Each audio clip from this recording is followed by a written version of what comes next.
What is going on, ladies and gentlemen of YouTube? King Steve here is coming at you guys for another exciting episode today, guys.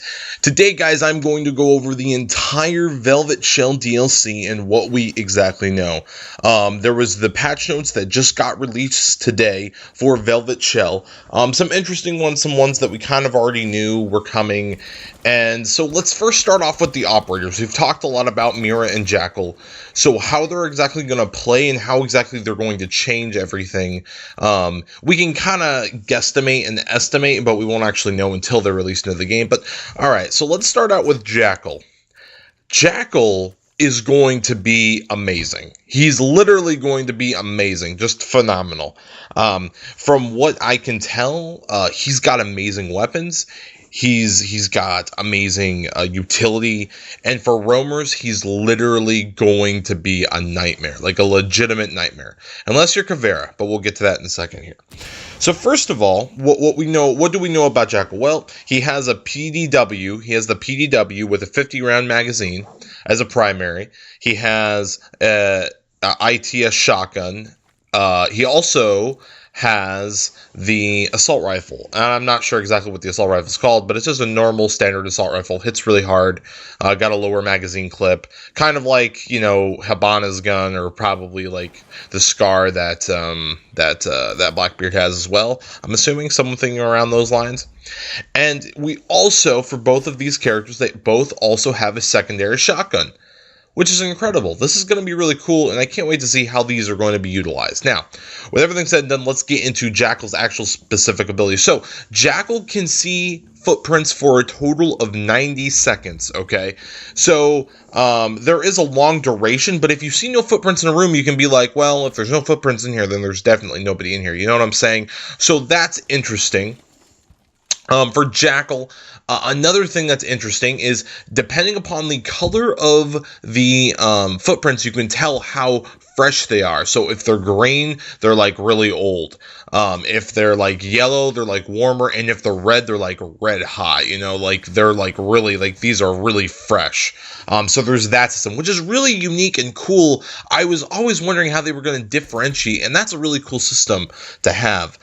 So red means that they're super close, okay? Now, this is where it gets interesting, because I don't think anyone expected this. This is crazy, okay? And this is why some people are saying that he might be OP. He might be ridiculously good, okay? He is going to be ridiculously good. But here's the thing. So he can actually scan the footprints and locate who that is. So he'll know if it's Bandit, if it's Jaeger, if it's like these other people. He can scan that and know exactly where they are. And when he scans them, it'll ping like when you get like when someone like scans something with a camera, it pings up. You'll get that, okay? You'll ping right where they are. It's insane. And it'll do that for every 10 seconds. It'll do that for the next 30 seconds. So in other words, it'll pop up 3 times. So the first 10 seconds it'll ping them, then another 10 seconds it'll ping them again, and then the next 10 seconds it'll ping them again. Now, this is really good. This is going to be crazy and casual. And I don't want to underestimate this. This is a crazy cool ability, and this is amazing. But something that I do want to point out, and I think that this is intentional, is that especially in competitive, you've only got 3 minutes to find that objective or to find that person. So if there is a roamer and you know, this ability lasts for 30 seconds and they put you on a wild goose chase, that's 30 seconds that you're not on the objective. You're not going after the objective. So, like, that is a long period of time to go after somebody. That's all I'm saying. And that's going to limit you to decide whether you really want to go after somebody, whether it's that big of a deal or not. And maybe you just want to go after the objective and you just want to scare them off. Something that I still don't quite know, and I don't know if this is confirmed or yet, I guess we'll just have to wait to find out, is if you scan them, if they are like warned about this. Like that they've been scanned by Jackal. Now, if they know about this is definitely going to make them more weary and like run away and stuff, like run all over the place. But if they're not warned about it, oh my goodness, dude, like this is literally going to be like just run all over the place like crazy because you just don't know. Like if you're a roamer, like, gosh. So Anyways, Kavera's silent step does negate this ability. Well, you can't see her footprints while she's in silent step, so that's really cool. So if you don't want them to know if you're in a room or something, you just use silent step, come up the stairs. Obviously, if they find them, I also don't know, like, if she uses silent step, if that, like, if she uses silent step, if that, like, breaks that trail so they can't ping you. I'm not sure about that, but that'll be interesting. We'll have to wait and find out if that's true or not. But if that is true, that's pretty cool, honestly and truly. So there is a lot of testing that still needs to be done for these operators, but for the most part, we know what Jackal's capable of, and he is going to be awful. He's going to be, like, relentless on roamers and basically anybody else, because the whole team can see that, by the way. That's not just Jackal. The whole team can see that. That's crazy. And like I said, knowledge is power in this game, and that's insane. So next we have Mira. Mira has a shield, or she has a reinforcement that she can put on a reinforcement that basically turns into a little window that's completely bulletproof. Glass can't shoot through it. No one can breach through it unless it's on, like, just, you can put it on normal walls, which I don't know why you would do that, but you can do that. And if you decide to do that, anyone with a standard breaching charge can break it, basically. But anyways, on a normal reinforced wall, this thing cannot be broken unless you have a Hibana or a Thermite. And this is going to give Hibana a massive buff. I mean, if Mira is being used all over the place currently, which she will be, Hibana is going to be great. Something else that we found out yesterday that's amazing is that she has a little canister at the bottom of her utility, and if you shoot that, it'll release the bulletproof glass on this reinforcement, and you can shoot out.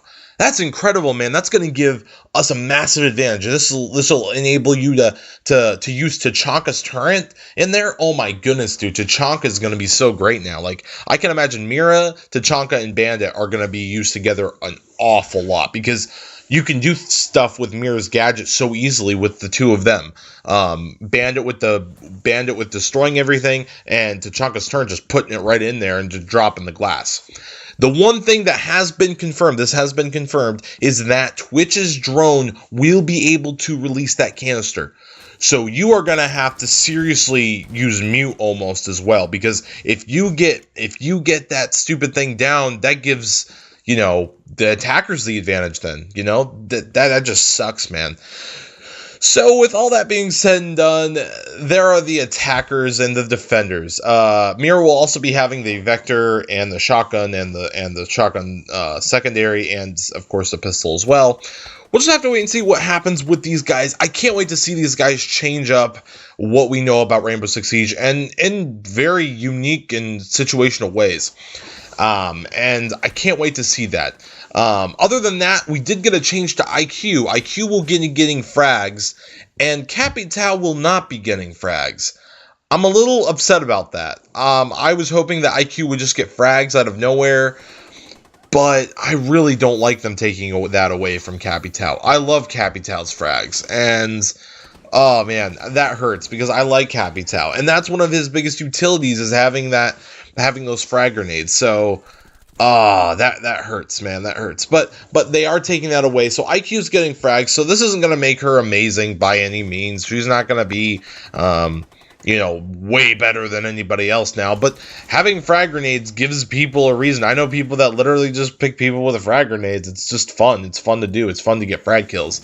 And they are very useful. So, I mean, there is that.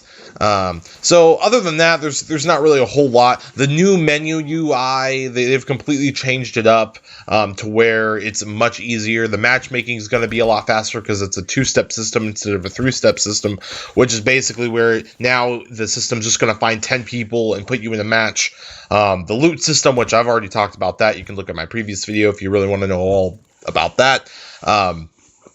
But other than that, guys, really, there's not a whole lot to say. I'm excited for these new operators. I am excited for this new thing. I cannot wait to see what is going to come up next and what we're going to see next in this crazy, awesome game. So, thank you guys so much for watching. I hope you guys enjoyed this video. If you guys wouldn't mind leaving a like, let me know down in the comment section below what you guys think about these two operators. And if you have any more questions, please don't forget to ask them in the comments or Twitter or wherever, really. I mean, you can contact me through any of those mediums, and I will always answer. Thank you guys so much for watching. Hope you guys enjoyed this video, and I'll see you next time. Bye-bye, guys.